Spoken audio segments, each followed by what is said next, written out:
Hi there.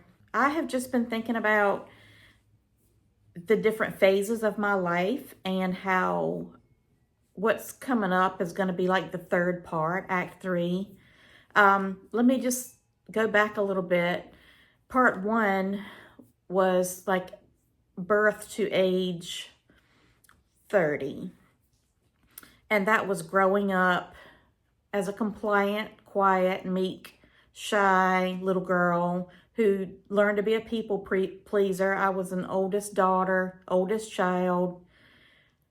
I had to grow up very young. I had to take care of my grandmother when I was in single digits, like 8 or 9. I had to take care of my younger sisters when my parents split up and my mom was working 2 jobs. I became a wife at 19 and I became a mother at 20. And I kind of finally got myself, some direction when I graduated from nursing school when I was 25, and I was already divorced at that time.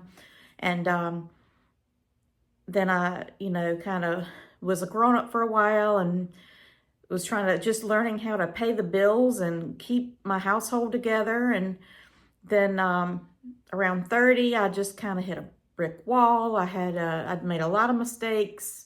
My dad died. I really kind of screwed everything up and was at rock bottom. And so at around 30, 31, I started all over, this time with 2 little kids after a second divorce. And I started really at that point learning who I am. And that's phase 2. So from age 30, 31 to 55 has been phase 2. I raised my children. I had a third one in that time, a couple more relationships that didn't work out.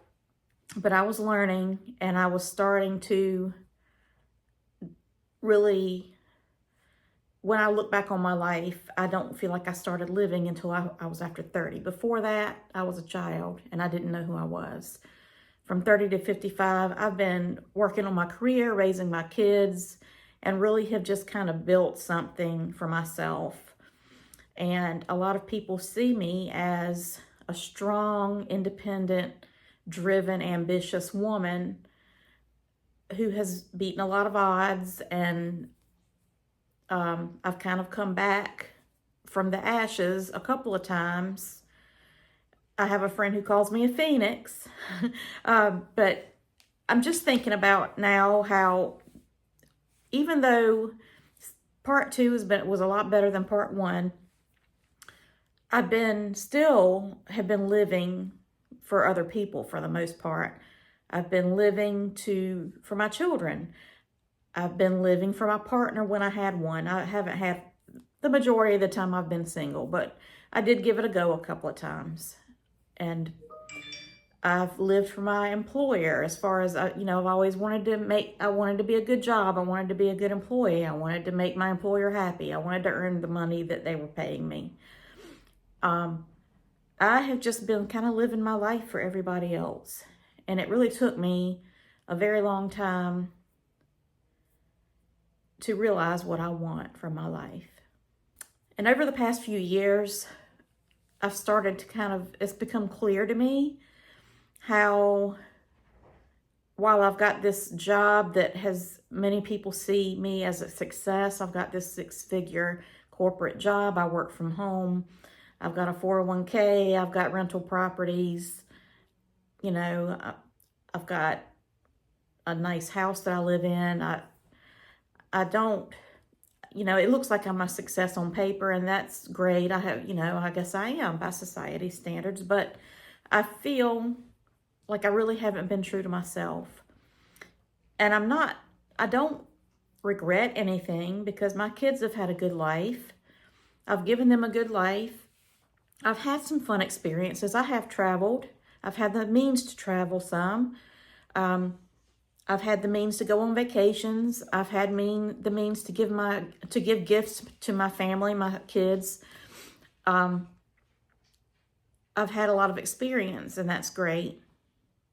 But I haven't had a life where I have really done everything for me. where I have really made choices based on what I want and not what everybody else needs from me. So as I look forward, I have 3 weeks left until my retirement date from my current company. And I'm very excited for what my future holds. It's really hard as a single mom to ever put yourself first. But my children are grown up. They're ages 23 to 35. They don't really need me as much as I want to believe they do. And that's a good thing. That's what I've done my job. So the thought of living my life just for me in phase 3 of my life, age 55 on to however long I live, is very scary and also very exciting. And the possibilities are just keeping me awake at night. I'm kind of laying there at night thinking about all the things, all the fears that I have about my financial future without this corporate steady paycheck, but also all the possibilities. I can load up my minivan with all my camping gear and take off for a month if I want to, and nobody's gonna need me really while I'm gone. I'm not gonna have to take my laptop with me and I've done this in the past. I've traveled some in my minivan kind of for weeks at a time, and I've taken my laptop with me and I've worked on the road. I have worked in my corporate job that I have right now. They don't know this, but I have worked sitting on a beach in the Keys. But I couldn't really enjoy it fully because I was tethered to that laptop, and my time was owned by that corporation and my employer. So I felt like I was cheating. And going forward, I'm still going to have to make some money.